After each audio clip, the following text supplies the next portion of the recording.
Sunday என்னெல்லாம் நடந்துச்சு அப்படிங்கிற மாதிரி எந்த நியூஸுமே வரல, அஃபிஷியலாக வரல. நீங்கள் கேட்குறதெல்லாம் சும்மா சொல்கிறது தான். ஆனால் வந்து ப்ரஷ் இஷ்யூ பற்றி விஜய் சேதுபதி சார் வந்து டிஸ்கஸ் பண்ணலை அப்படின்னு சொல்கிறாங்க.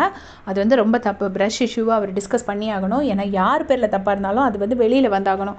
அது சபரி பேரில் தப்பா, இல்லைனா அவங்க சாண்ட்ரா பேரில் தப்பா, இல்லை இது ப்ரெசென்ட் பண்ணதா, இல்லை சுபிக்ஷா எதுவும் ப்ராங்க் பண்ணியிருக்காங்களா, என்ன அப்படிங்கிறத அவங்க சொல்லி தான் ஆகணும். பிக் பாஸ் டீம் நினச்சா கண்டுபிடிக்க முடியாததெல்லாம் ஒன்றும் கிடையாது. அவங்களால கண்டிப்பாக கண்டுபிடிக்க முடியும்.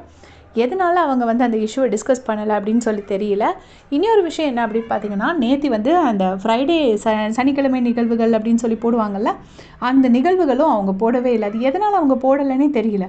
மேபி ஏன்னா சபரியோட கரியர் ஆர்டிஸ்ட் எல்லாம் அவன் பின்னுக்கு தள்ளியிருப்பான், அவன் டேரக்டரையே வந்து கதையை மாற்ற சொல்லியிருப்பான், இவன் கூட ஒர்க் பண்ண முடியாதுங்கிற மாதிரி அவரை வந்து பயங்கரமாக அவுட் சைட் ப்ரொஃபைல் வச்சு பயங்கரமாக கேரக்டர் அசாசினேஷன் பண்ணியிருப்பாங்க பிரஜனும் சாண்ட்ராவும்.